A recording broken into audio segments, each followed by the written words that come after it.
Nearly 70% of verified Palestinian deaths in the Gaza war have been women and children.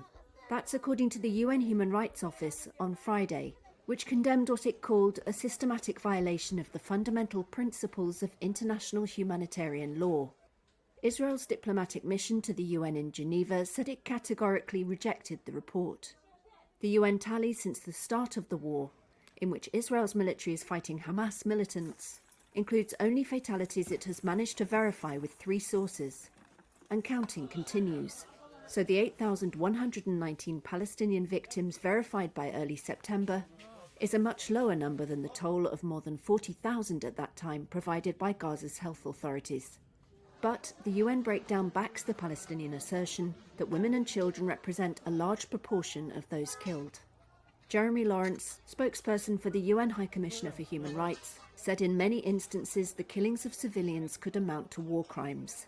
If committed as part of a widespread or systematic attack directed against a civilian population, further to a state or organisational policy, these violations may constitute crimes against humanity.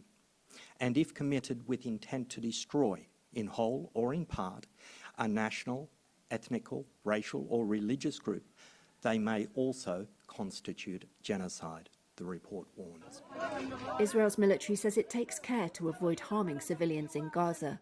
It began its offensive in response to the October 7th attack, in which Hamas fighters killed about 1,200 people in southern Israel and seized more than 250 hostages, according to Israeli tallies.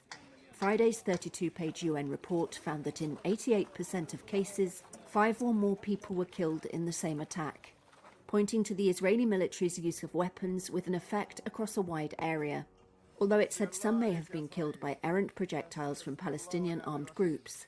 The youngest victim, whose death was verified by UN monitors, was a 1-day-old boy, and the oldest was a 97-year-old woman, the report said.